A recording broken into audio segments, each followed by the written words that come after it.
Okay, Jason, welcome to the podcast. It's great to see you.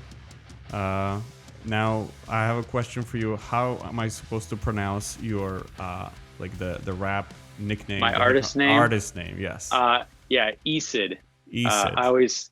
I always tell people it's like acid with an E. Okay, that makes sense. Where did that come from? So when I first started making dumb rap songs when I was a teenager, I was trying to come up with like a gangstery name, and I had the name Dice, which is just silly. But I flipped it backwards, and once I flipped it backwards, it was kind of cool. It Hmm. was, you know, it was a weird little flip, but I kind of feel like I took something that felt unoriginal and just kind of generic and made it kind of something that people, like it's always like, what the fuck, Yeah, I feel like Dice probably exists. I don't think it's a bad name. I just feel like it Right. probably exists.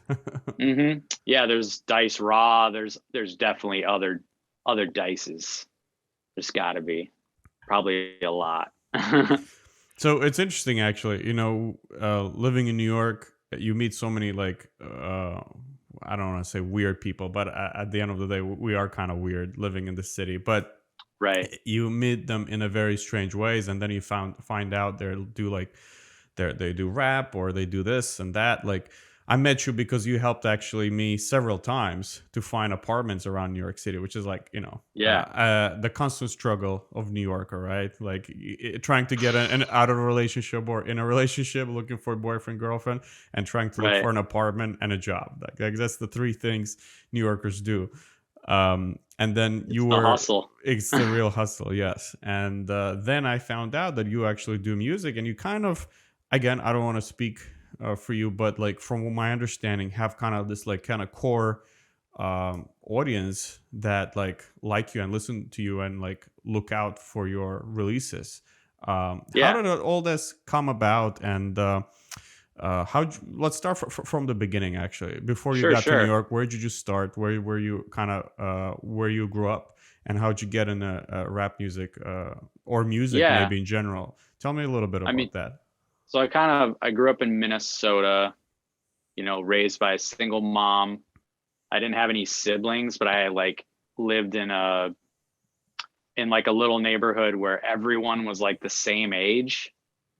I mean, so like, I had a bunch of friends that were all 8 years old, and we are all dicking around and making funny, like, we used to make little like sketch videos and stuff.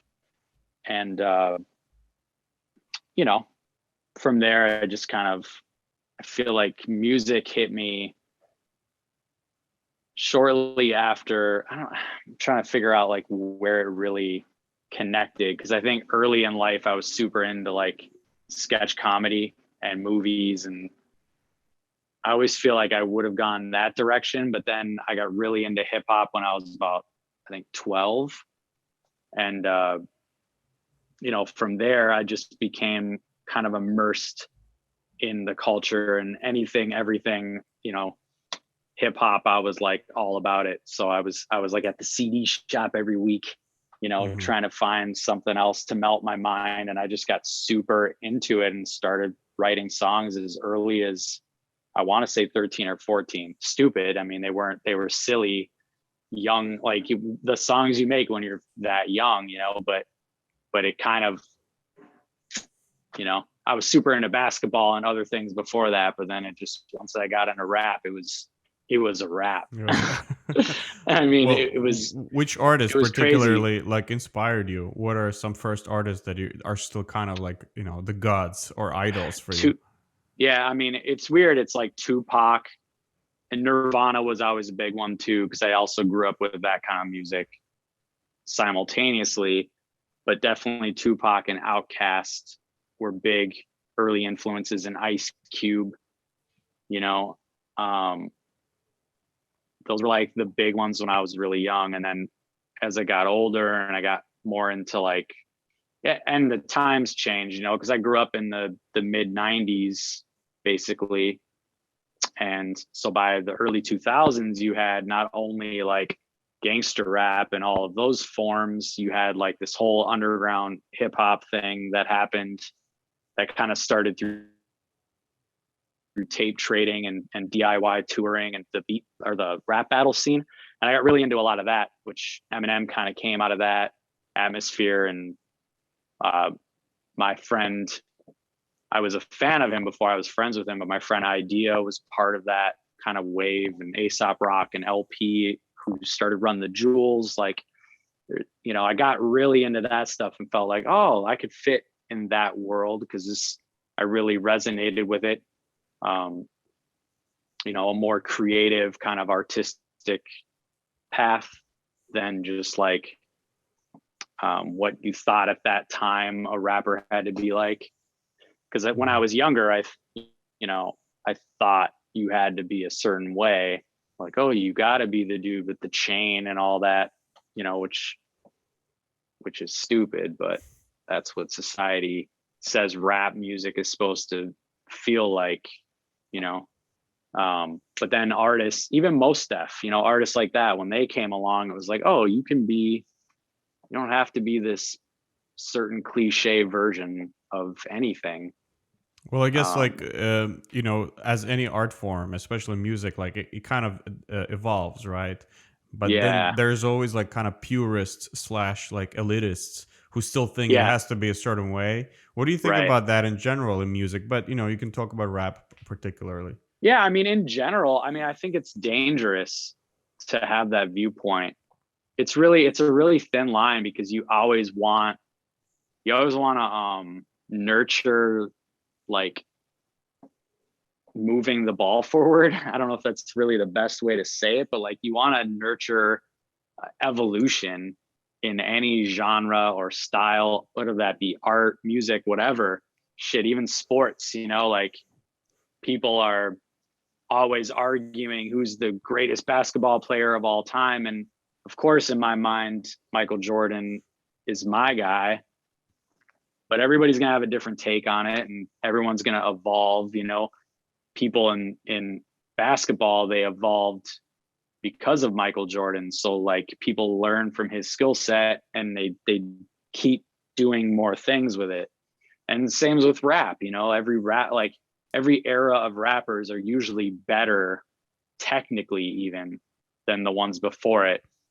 You know, aside from, I mean, you know, quote unquote mumble rap, which is, you know, it's not really, that's a whole other thing. But like, You're not a fan? I'm not a fan of it. No, definitely not. But I also don't feel like it's worth shitting on it. You know, like I just don't listen to it.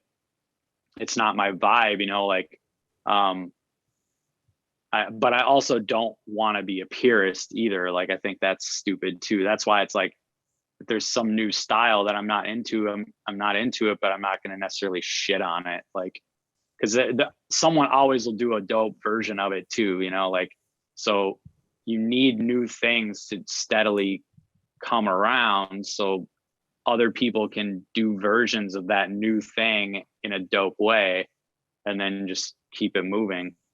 I think sometimes what sucks is when a certain style gets popular and then it gets run into the ground, you know, instead of like eclectically mixed in with everything, you're just like, this is the style for this summer, Mm-hmm. you know? But yo, I'm all about, I can't say shit because I have made a wide array of wild different projects.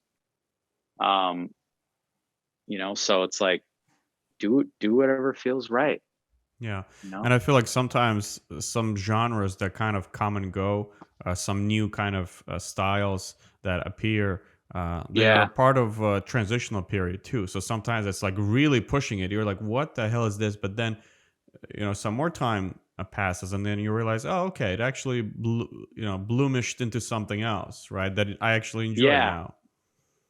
Right. Yeah. I'm So, trying to think of a yeah. good example of that.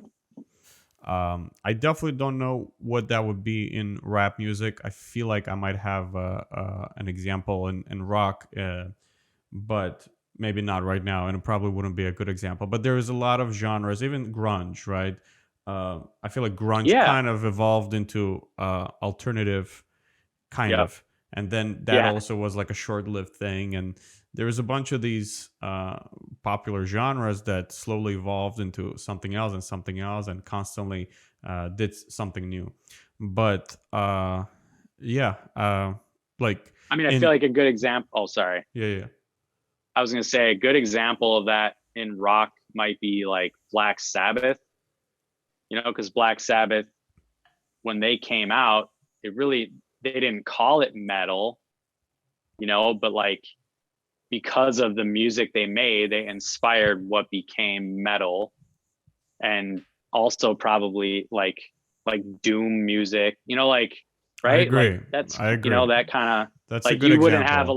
you wouldn't have Electric Wizard without Black Sabbath, but you also wouldn't have Fuzz, which is a project from Ty Segall. I don't know if you're familiar with him, but like you wouldn't have that without Black Sabbath. But they're two kind of different. Fuzz is a little, it's kind of like the name. It's fuzz. It's like a little more psychedelic, and Electric Wizard is, fucking very doomy and slow and whatever. Yeah, Um, that's definitely a good example. But Black Sabbath was, I guess, back then it was controversial and not a lot of people liked it. yeah, But for example, another example would be in the 90s, late 80s and 90s, there was few metal bands, death metal bands. Well, actually, there weren't even death metal bands. There were really punk hardcore bands that started playing this very, very heavy music called grindcore. I don't know if you ever heard of it. oh yeah, yeah, And the heard of songs are grindcore. basically lasts 2 seconds, 5 seconds, 10 seconds, 30 seconds, 1 minute. Like they're very short and very like it was really kind of pushing the genre to the limit where how can you enjoy this? It's not even enough to get into anything. It's almost like a statement like, hey, music could be this, right? And clearly that genre didn't really last long. There are some people who still Right. like it, but it evolved into this other kind of death metal that's uh, has those elements of grindcore, but it takes a little more time to you know uh, kind of develop as a song. So there are like 3, 4, 5 minute songs that are in the same kind of genre, but they evolved into something. Use those kind of guttural um, type of vocals and stuff. But yeah, I mean, it's interesting what happens in music. So let's get back. Oh yeah, yeah. So Okay, like kind of, because you asked me how I kind of got into it. So yeah. I mean, when I was a kid, in my teens, I started going to studios as early as 16, and I just kind of like made a album with some friends from high school and started just putting it in local stores and selling it hand to hand. And it really wasn't the thing, but eventually from there I figured out I was going to just do my solo thing as ECID. And I at the time I was paying for studio time, I was buying beats from people, and one producer I worked with, I was like bringing him the samples and just telling him kind of a direction to go with it. And then I realized, like, why don't I just make beats? I just need to figure out how to make beats. And then like um, I was like right out of high school, and I saw some ad on TV at like 3 a.m. for some production school, and I did it. It was like a year program, and learned how to use Pro Tools and all the fuck. I even learned how to use an SSL console, and from there, you know, I was able to start to produce my own stuff, and I worked with other people, bringing in a bunch of other friends and rappers I met along the way, turn it into a label. I mean, it goes deep, but I'm kind of trying to give just the kind of general kind of origins, um, When did it's like you after production. like kind of what happened after that, and how much longer you stayed in Minnesota, and did you have any success Yeah. in Minnesota, and when did you decide to move to New York? Like how Oh did yeah, that yeah. happen? Yeah. So I mean, like around, because this is like 2003ish. I don't know. I probably not even 20 yet. I'm just turning 20. So I'm doing production school and going to open mics, and I just had started throwing shows. And so I'm meeting a lot of different people, and I connected with a few friends. We started kind of a crew thing, and little by, you're playing shows, meeting more people, putting out records. Eventually, I mean, by like 2006, we had started a record label called Fill in the Breaks and released a bunch of different projects that I produced or rapped on. And I was, because of production school, I learned how to mix as well. And just all the time recording in studio I had a knack, or an understanding at least, for how to record. And so I, would record my friends too. And so with the label, I just kind of pretty much produced everybody's project for the most part, and had a hand in it. And I mean, we definitely had a lot of success, I would say, for kids that no one ever would have, said these guys are going to be the next big thing, like we made our own version of what we thought was the best. Like, we made our version of what we wanted to hear out of hip hop, I feel like, and kind of pushed the boundaries and made a lot of abstract shit. And we had this project called Saturday Morning Soundtrack that became like a cult thing. And it's a special project in time, and from there, that moment was kind of the springboard to do multiple albums. And I was touring very heavy from pretty much 06 to 2016 for 10 years there. And then, along that way, I'd met and, people all over the country. And I met my friend Lewis, who I started a band with, and he lived in Brooklyn. And every time I'd come visit, it was like, you love it here. You're going to move here. You're going to do it. I can see it, and it was every time I'd come to visit New York, I'd just leave and be like sad, like, what the fuck? I don't know if it's the rush, the energy, like it just had me. And so we decided to move here in 2017, so say fuck it. And that's kind of, and I got into like the renting apartment thing as a way to supplement my income and just kind of be able to find my legs here. And,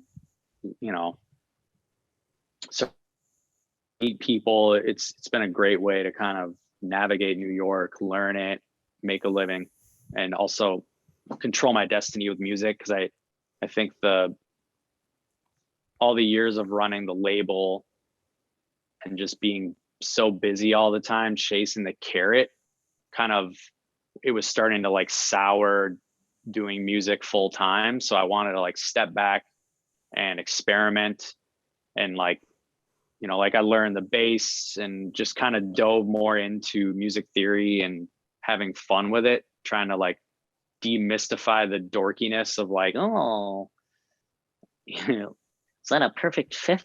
Whatever, I don't know. Whatever music nerds say. That's interesting topic, actually. Can we like unwrap that a little bit and elaborate on demystifying the dorkiness? Like, tell me more, because I'm very, I think, fascinated with this topic as well. So I'm curious what you have to say.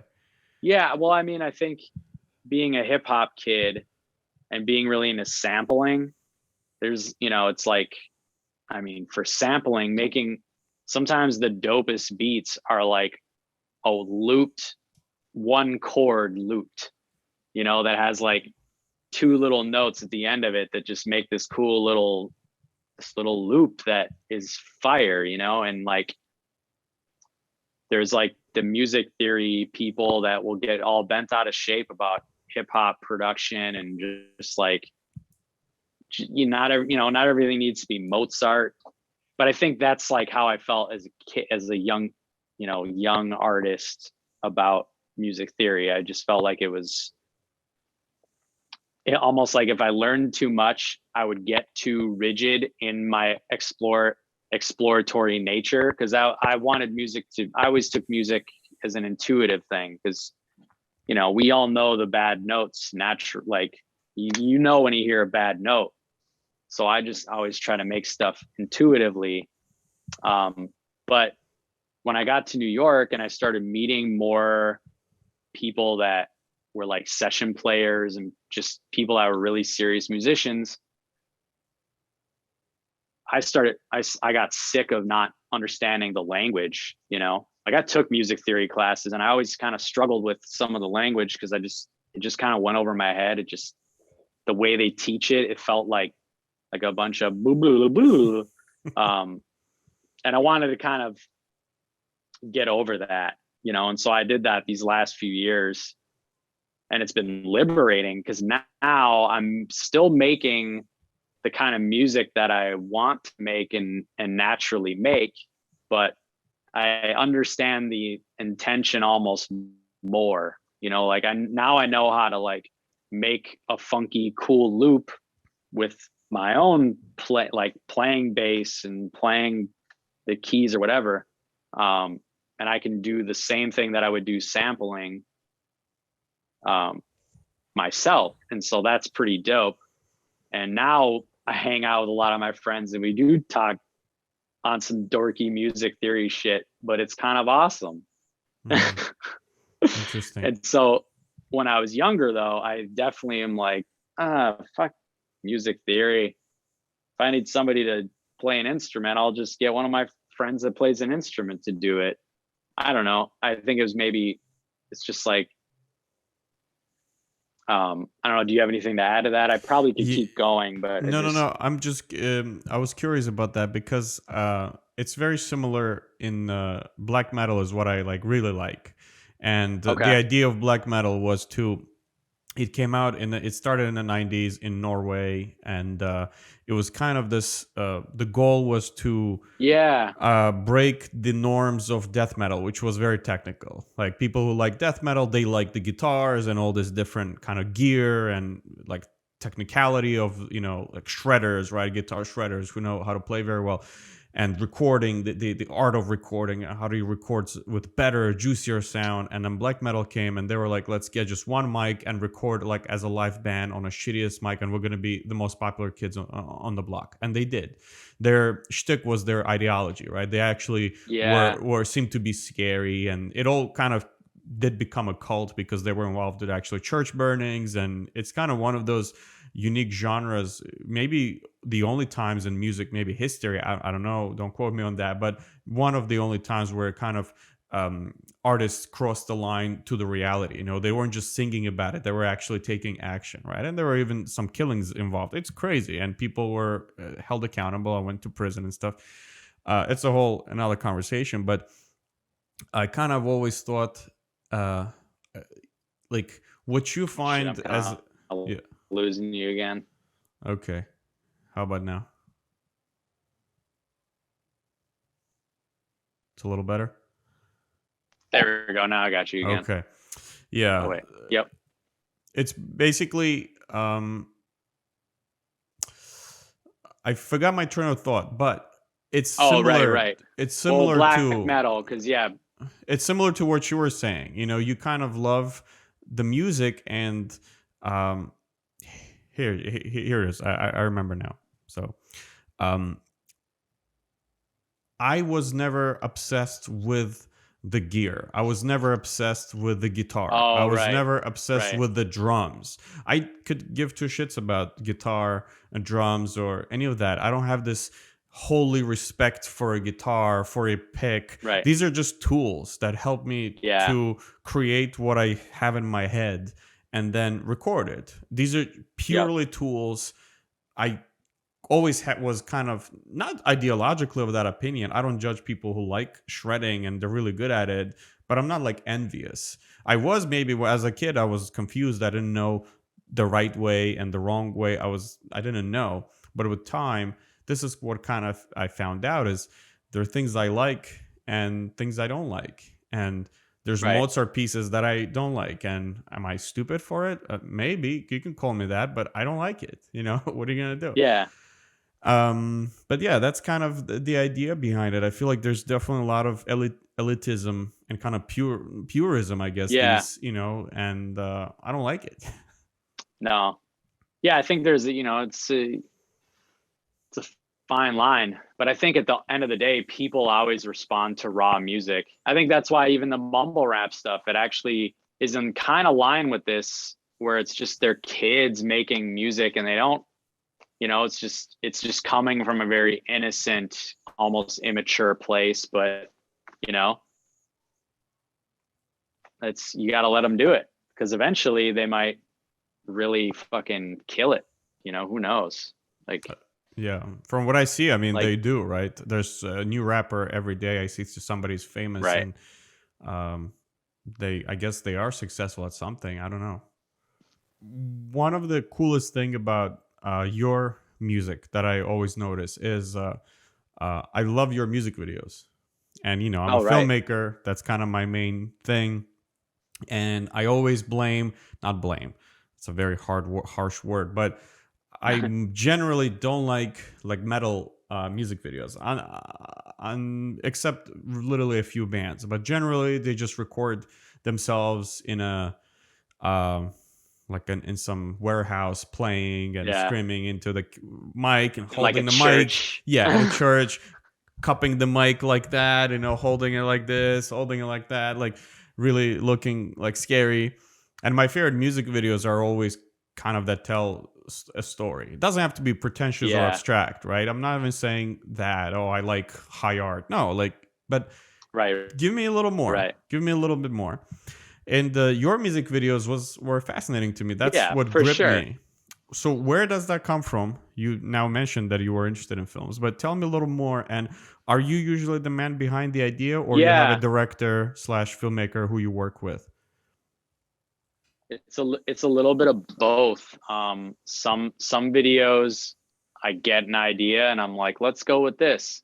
And then a lot of like some of the first ones that I made were people approaching me, because it was early on. Like, made a video for this song called Big Things. God, I think that one was in 2010 or 2011 when we shot it. And that was a fan of mine that was going to like college for film, that wanted to do like, he was basically like, he had seen a video I put out before that and was like, hey, you need somebody to help you make a good video. So I flew out there and we made a good video. It's a pretty dope one. It's older. Is it It's the like one? pre-beard era. I don't even have a beard. I look like a baby. Is it the one in the car in like a But snow? it's good. I'm like there's one scene in the ambulance. Nope. No, that would be the one that's in the car in the snow is Watch It Burn. That one's black and white. That one. I don't There's a remember. bunch. I don't remember there was black and white, but maybe you like approach. You stop. Yeah. You are in the car and you stop by like a house and start like rapping into the camera and. Yep. That's Watch It Burn. Mm-hmm. Yeah, that's from my 2015 album. Yeah. That one But was yeah, really dope. my friend Mercy's May, he came up with the concept for that video based off the song. So that's a situation, like he comes up with most of the ideas for the stuff we do together, aside from Breaking Up with Death. I'd thought of that one, and then he elaborated on the idea and we just made it a thing. That's still my favorite one. What about the one where you are in space? That one was Oh yeah, really that dope. one's That's the pretty first great one too. I saw. Yeah. That's the first one Oh I yeah. saw. Yeah, that one's great too. But the Breaking Up with Death one, I like it because it's funny. Mm-hmm. And I like making funny stuff with my hair. I got like this funny haircut right now. It's kind of fun. It's like I'm like a German hipster. Or no, I mean a German DJ. That's what I meant. They call Oh me yeah. Dieter. I don't even know. I can't do a German impression very well, but I'll try. It looks good. Yeah, I we're mean, trying. you're from New York. At this point, I feel like you're from New Yeah. York. You could rock any haircut you want. Right. Yeah, you're right. Or there's a guy actually in the neighborhood right now that's got his shit like dyed fucking bright orange. on his beard and then like a mohawk. Hmm. He's like an apocalyptic Mr. T. It's pretty fucking good. Are you still in Bushwick? Yeah. Yeah. Well, I always loved one of the first bands that got me like into like weird music. Period, and I feel like a lot of people went through them was the Prodigy. I don't know Oh if you yeah. remember the Prodigy, and I those do guys remember had. them. I didn't listen to them much, but I feel like Mhm. I should. That's somebody on the list now. Yeah, they're very unique. It was this kind of electronic techno music coming up in UK, and I mean, people who know that music really well, they probably would butcher me for mischaracterizing them. But I think it's Right. drum and bass slash techno slash whatever. But they were able to go mainstream with their style, and it's you know what? Here's a modern band that reminds me of the Prodigy in their spirit is Diantwoord, which you would know. Oh, sure. Yeah, I Yeah. feel like the Prodigy is like Diantwoord of '90s. Which Diantwoord? What do you think about them? I'm just curious. I mean, what I've heard, I've always been like, whoa, that's like some next level shit. You know, like Yeah. I'm not well versed in their stuff, but I'm aware for sure. Like I probably should revisit it because there's probably some production techniques to grab at somewhere. There always is, you know. Okay, so here's another topic that I would like to get your thoughts on. Yeah. We live in this strange, fascinating times where no one Right. fucking knows what the fuck is going on. And I'm talking just now purely like art world, right? And music Yeah. world, where we got Spotify's and Bandcamps and TikToks and YouTube and how artists come around, you know, and it changes like every 6 months, something new. You Yeah. realize something new.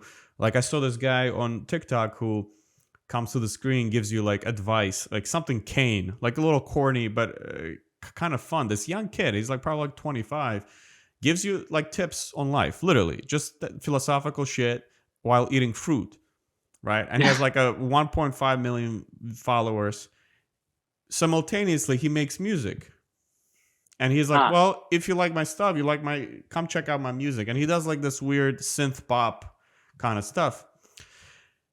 And he's just one of many. He's just one of many examples. And album era is kind of dying out. There's so many Yeah. artists now that just release singles.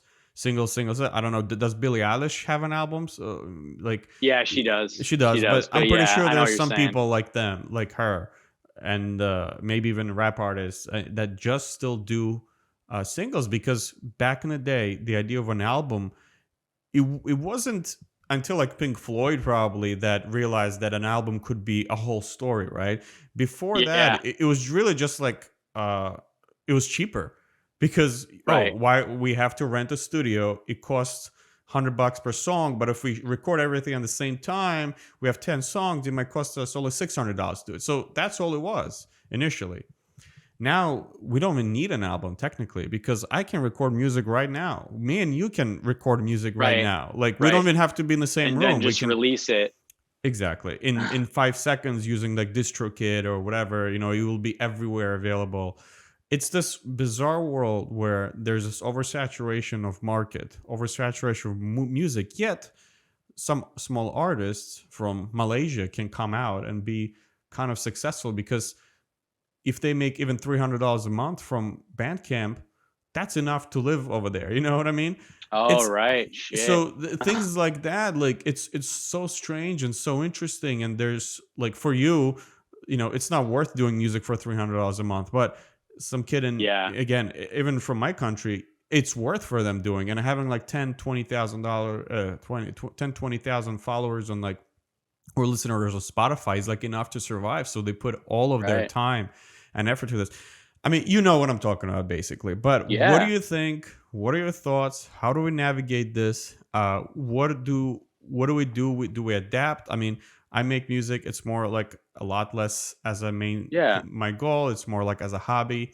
But I've used to do it back home for years. We were like part of this, like you know, I know basically music scene, what it takes to be a musician, what does it take to release music. I know what it's about, and do we adapt? Do we is touring still a thing? Like, what do you think? What do you see? What's your perspective on this?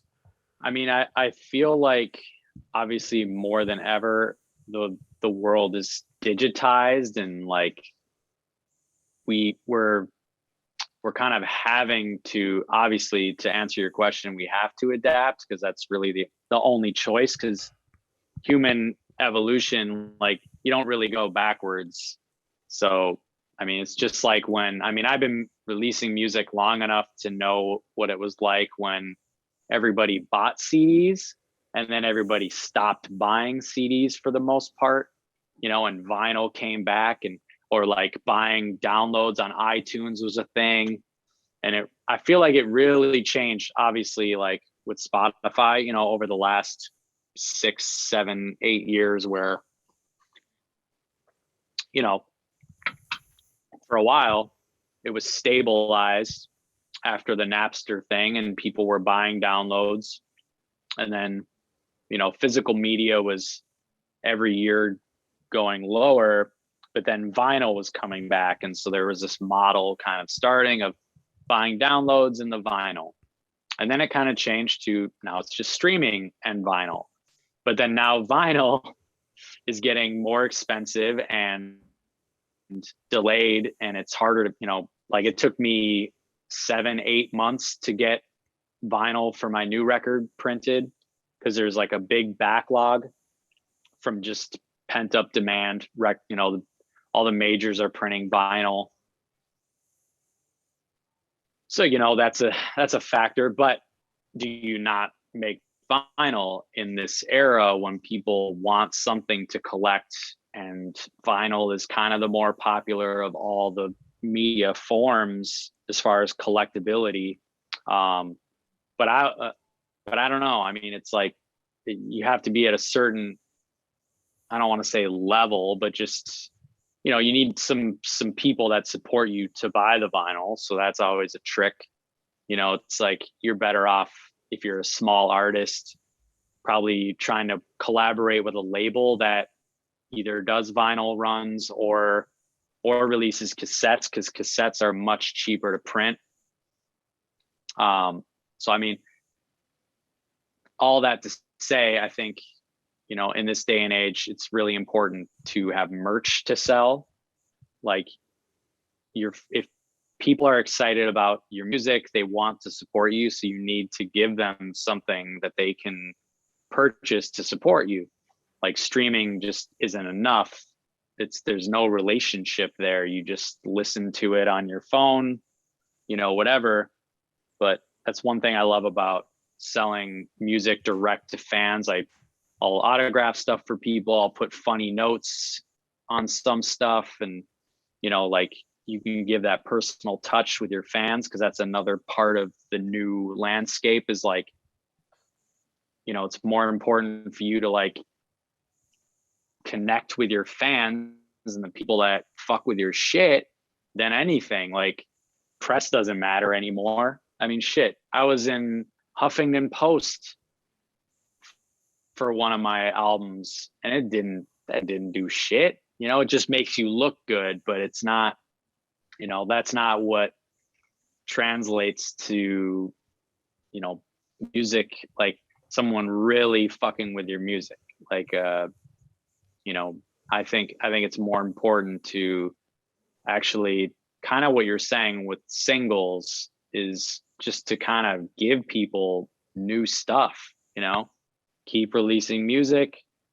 Another thing with it is that because of streaming, you also don't need to release any merch until you're ready. I'm a big fan of like, just fucking put it out there, see if people catch on to it, and then and then work at it. You don't have to do everything all at once. Sometimes I do it that way, sometimes I don't. Just kind of depends on how excited I am about a project, and all those kind of things. But yeah, man, it's a crazy time to operate. And I have some friends that they make really good incomes just off of streaming alone. Like, you have to get to a certain threshold. But I do think over the next few years, I wouldn't be surprised if the share starts to go up, because I think a lot of artists are also fed up with the lack of payout on royalties per stream. I mean, how couldn't you be? Like, if you know, like the income for like streams versus, you know, download purchases, it's not really, I don't know. I don't know the numbers on it, but it's like you have to listen to a song, you know, 1,000 times. Actually, shit. Yeah, what is it? Like, Probably for I don't like even few know. bucks. It's like $1,000, only like few bucks. It's not even a lot. Yeah, yeah, like 1,000 streams is, yeah, it's nothing. So there's a lot to consider this day and age. I do think people also have less attention spans. So, you know, you got to do, I think it's better to do shorter releases more frequently versus like just going all in on something that you work on for 3 years, you know, like it's just not really, it's not feasible to do it that way. Hmm. Like, for example, you talked about vinyl. Like, I don't think it's a revival. Do you think it's a phase? It's just hard to believe that it's a real revival where vinyl is gonna stay. What do you think? Right. Um, I don't think it's gonna stay with like, I don't know. It's hard. It's hard with like people that are fans of, I don't know, like a teeny bopper pop group. No, but people that are fans of like record labels like Sacred Bones or Daptone Music or Stone's Throw, any like, I think record label that releases a wide variety of stuff year in, year out, like there's always going to be fans that want vinyl. It's just at what scale, you know, like hip hop fans, like people love vinyl. When I play shows, all I sell is vinyl. Like, I mean, I guess the CDs still sell at a show, but like people get excited about vinyl. So Hmm. it's always going to be a niche thing. Maybe right now it's like really, really niche, like, or not, I mean, not really, really niche, really in vogue. Hmm. Like you go to fucking Madewell and they sell records there. For those that don't know what Madewell is, it's like a men's clothing store and they Hmm. sell fucking records.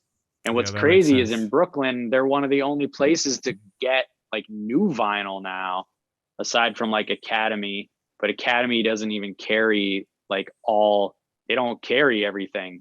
It's a very select group of new records that they get. So yeah, it's weird. It's a weird world, man. You know much Um, about gaming at all? Do you used to play games or anything like that? I used to, for sure, when I was younger, super into video games, and then just music just took over, you know, like, So, um, just a quick thought on yeah, games. What I noticed, and I'm not a big avid gamer, but I know a lot of people who game, and there's a thing in games that, especially online gaming, people play with each other. Uh, they People are obsessed with like making their characters look as cool and unique as possible. And sometimes, you know, the video game companies, they abuse that power, and they, let's say, sell like a purple gun, let's say, you know, and blue gun right, and golden gun and this and this and this. And you can actually buy with real money a gun that's like gold for like $3 or something, right? And that's all it is. It's just cosmetics. They call it cosmetics. It doesn't change your weapon's ability or anything. But people are love looking oh, funny, unique in kind of this world where I'm trying to translate it into the music, you know, industry. Is people, I feel like they love liking stuff that nobody knows. I guess it's a quintessential hipster move, but I yeah, feel like yeah, today not only hipsters yeah, do it. A lot of young people, they want to buy merch of a band that, you know, not a lot of people heard of, that will send them their merch from Brazil, or well, Brazil actually has been yeah, like right, long term, you know, like from India. Like Indian metal scene is like huge now. You know, people buy their merch and their stuff, right, and it's kind of cool. So people want to look unique, want to look cool. They don't want to just wear a Billie Eilish shirt or whatever. I mean, I'm not trying to shit on Billie Eilish, but good for her. But maybe there's something there, you know, like, um, so I agree with you. Yeah, man. I mean, it's the future. The future is now. You know, it's like you, if you love making art or music or whatever, like you're going to find a way to still do it, you know, and there's always going to be some challenge. I mean, imagine what it was like in the fucking 90s when everybody got a record deal, but you know, a lot of those artists also got shelved and didn't get, you know, much support, and they never really got to tour, or you know, like, so there's always different scenarios, you know. And I think it's just the most important thing is like having fun and experimenting and, you know, using your creativity to make yourself feel better. That's like number one for me, is that shit. And then the other stuff is you just figure it out, you know. And if people catch on to whatever you're releasing, amazing. But if not, as long as you feel good about it, what else can you do, you know? Like, Hmm. I'm like, because it's really easy to like bash your head against the wall and just fucking, this is frustrating, you know. And it is sometimes, but it's all like, if you can try to like, you know, set little goals for yourself, or you know, like a, how am I trying to say here, you know, like low expectations, high rewards. Hmm.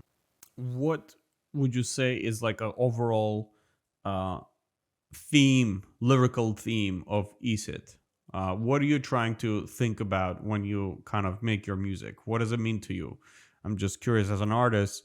Of course, you love the music, you love the genre, but what else is there that Yeah, attracts you?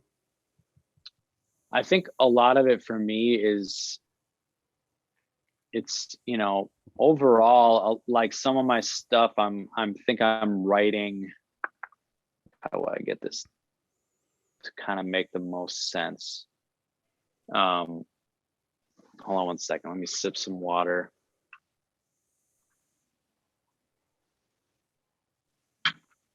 I mean, I do feel like some of the themes are, I don't know if it's, I don't want to, self-empowerment is like a little too cheesy, but you know, like sometimes I'm like, because we live in a world where we're fucking told how to act and think, you know, whether that's like directly or if it's just kind of hidden in the details, you know. So a lot of my shit is about kind of embracing who you are, and you know, figuring things out for yourself, you know, not allowing society to dictate who you are. You know, and I like exploring funny topics about life. You know, some of my stuff is, it's narrative based. Um, you know, and then some of it is stream of conscious. It just kind of depends on the day or the beat. A lot of it's about the beat. Um, but you know, my overall, like I said, you know, it's, I think a lot of my music is maybe about exposing one's, you know, it's so hard to fucking sometimes like try to dilute it down to a simple thing, you know. On a different day, I would have probably a better pinpointed, like, you know, this is where I'm trying to go with it. Hmm.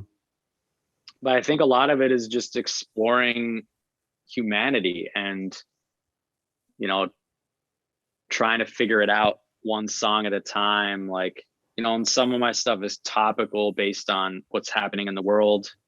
You know, like, I mean, I wrote a song recently for the opening line for a verse. I say, I'm moving to a place where only cops can die. And like, you know, some people might be like, damn, that's crazy to say. But on that particular day, it felt right. So like, and what am I trying to say with that? It's like I'm moving to a place where only cops can die. Obviously, it's a reflection of cops killing innocent civilians, and like I like to explore those kind of things too, and just kind of like poking at the bear a little bit, because somebody's got to. Hmm. Yeah. Well, I feel like artists have always been like quite good observers of what's happening, and of course, Yeah. sometimes even modern philosophers. Well, I think comedians nowadays are real, Oh yeah. the real modern philosophers. If philosophy doesn't really exist at, well, philosophy exists, but there's no philosophers walking around and saying, I guess there are some, but I know what you mean. mainstream wise, I think comedians are really that. But artists, filmmakers, musicians have always done that as well, and some of them had, real balls to say some stuff, out in the open. That's not was controversial, and I mean like real controversial.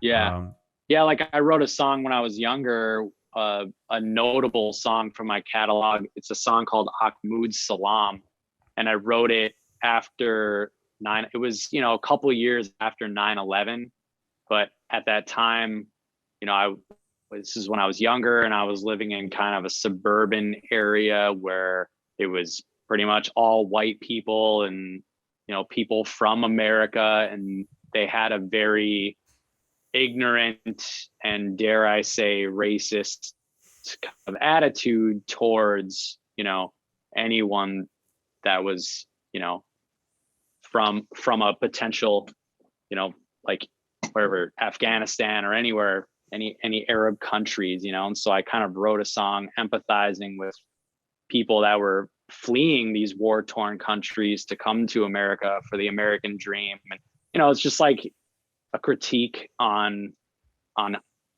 our way of kind of always pushing away the newcomers. And there's a lot to take from it. And I think at the time I was just sick of hearing people negatively talk about Arab Americans that weren't terrorists, and it was just like everybody that looked that certain way was all of a sudden terrorist when even they weren't, and I wrote that song when I was like, I was 22 or something, so I'm sure it's not a perfect song, but I was just a young kid that was kind of like seeing something and being like, that's not right.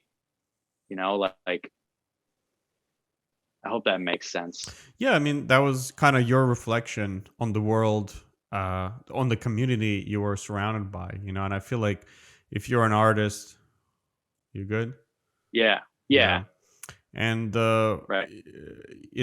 I feel like that's quite natural. Like me growing up, I was surrounded by Muslim people that were very imposive of their religion. So I was the opposite, Oh right? I shit. was kind of I'm like, sure. oh, I'm done with this. I hate it. It's not right. I don't want to believe in any of this crap. I want out. And then after I Right. came to US, it took me a while to kind of calm down and reconsider and look back at my country where I come from with actual pride, to see, oh, you know what, I actually like this growing up, or I like that. Or actually, people are not that bad. They're kind of terrible when they're in a group, and etc. You start Yes. reflecting on this stuff, Yeah. right? You're like Yeah. individual. I remember a lot of good interactions. I mean, people are great food. But yeah, so I feel like it's natural for us to kind of rebel against where we come from in a way. We just get fed Yeah. up, and the dogma of your community doesn't matter if it's all white or all brown, or I'm pretty sure, I don't want to speak for other ethnicities and stuff, but I'm pretty sure when every country, every nation, every ethnicity is kind of flawed, because we're all people at the Right. end of the day, and people Yeah, are exactly. all flawed. Yeah. Yeah. And yeah, that's how artists come out and say something sometimes powerful, sometimes just get out of your chest. Yeah. Right. Yeah. It's a process, you like the idea that that anybody is like out the box like a genius is crazy too, like Yeah, definitely. You write your own beats now, or? Yeah. Oh yeah. Always. I mean, when I started out, I was sampling, and then over time now I've evolved into, I still sample, but in different ways. Like I'll sample like some drums from, let's say, like I take this book and just, drop it. I'll get like a kick drum out of that or something, and That's and cool. then I play everything. But yeah, that's like the beat making journey has been quite a ride, because I just, all I did was dig for samples for years, and I was super into like sampling prog rock and like just fucking weird psychedelic stuff from the 60s and 70s. And then I kind of tried to figure out how to almost make that kind of stuff and then sample that instead, or maybe not even sample it. Like now I'm just like playing, even when I play keyboards, I almost think of it as a sample, to kind of get the aesthetic that I want. Hmm. So what's upcoming for you? I think you recently released an album, or it hasn't come Yeah. out yet. Tell us Yeah. I about put out, that, and what are the plans for this year, next year? yeah, man. I put out a new album called Zen Repair in September, actually. And I just got the vinyl back now. So like I'm, just starting to do that. Because of COVID and all that, I just haven't, I've been waiting for everything to kind of settle down before I really get into playing shows again. But I'm hoping to start setting up some tour dates for the fall. I think I'm just going to wait till the fall, because I'm also working on a ton of new music right now that like I don't really want to walk away from it, because I just feel like I'm in a zone. I've made like, I don't know, it's got to be 100 beats since actually the fall. Hmm. So over these last like 5 months or so, it's been really productive. Like I've made a lot of stuff that I'm excited to write to, and I've got a couple more videos that we need to edit for Zen Repair. So I've released 3 so far. So we're just kind of, slowly but surely promoting that album, and then kind of getting ready to finish another one before then I start to tour, play the Zen Repair songs and the new songs, and just kind of nudge it forward.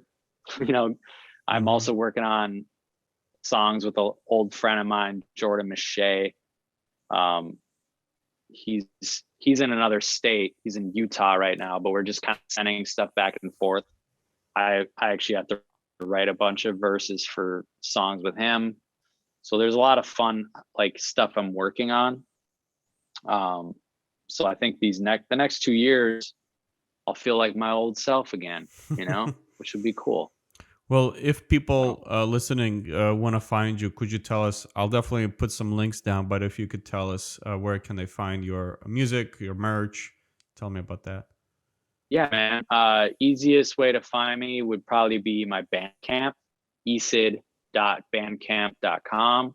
I also have a regular website with a web store there. And that's ecidlovesyou.com.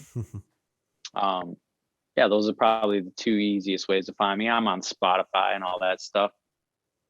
But yeah, another venture that I'm trying right now too is with the music production stuff. When I was younger, I didn't really understand how to capture myself, like making beats. And I finally am kind of just getting into that now. So I'm also having a ton of fun kind of ending my eventual goal is to turn it into like a web series where I'm posting, a beat video, let's say 2 a month on YouTube or whatever you need. Like right now I'm posting 1 a week, and we'll just kind of see where it evolves from there. But just trying to like round out my music career a little more. So I'm not only so focused on like touring and being gone to promote stuff, utilizing the internet. Yeah, I see you a bunch on TikTok, and I think it's funny Yeah. stuff. It's really funny. Like Yeah. you have a Yeah. look, you have good music, good content, and Yeah. it's funny. I think it's funny. Yeah. I think that's probably what I'll start to do. I want to start to do more skits on there. Mhm. Like that'll come soon. I'll put TikTok With links the as well. warmer weather and shit, you know. Yeah, yeah. Hell yeah, man. Yeah, I smoked a little too much weed, I think, today. So sorry if I'm not so eloquent right now. I I'm thought you were fine, man. trying to gather it all together. All right, all right. All right, man. Thank you so much. I think we had a pretty Um, productive hour. If you no have anything problem. else to add. I think I can't think of anything right now. You know, I'm definitely down to do it again. Chat about whatever, man. For sure. That sounds good. And, we'll definitely keep in touch. I moved to Woodstock now, basically, part time, but Yeah, a lot of people move upstate, I guess, because of COVID or whatever. New York wasn't able yeah. to be New York, and our rent went up like $800. So it's crazy. And we decided to kind of invest here. That's cool. So it was a big move, but, fuck it. Yeah, it's kind of great. I'm actually going up to Beacon tomorrow for a couple days, which I don't think is that far from Woodstock. So that's cool. Yeah, I don't think Right. so. I'm not 100% sure actually, but I don't think it's that far. Yeah. But it's cool. It's nice up there, man. Upstate is nice. Yeah, You and know? it's a hippie town, It's like Hell yeah. the atmosphere is here. Yeah. The Dead, baby. Well, this was my first podcast ever after like my 4-month break because I haven't released anything Nice. because of the move. This is my first setup. Sorry guys if it's a little wonky. I don't know if it's my Wi-Fi. Hopefully it's not. I think I try to pay a little extra for a better Wi-Fi, but I think we'll be fine. Dude, thanks, man. Probably the Jason. brick in my apartment. No problem, Maybe, man. yeah. Good to see you, my friend. Likewise.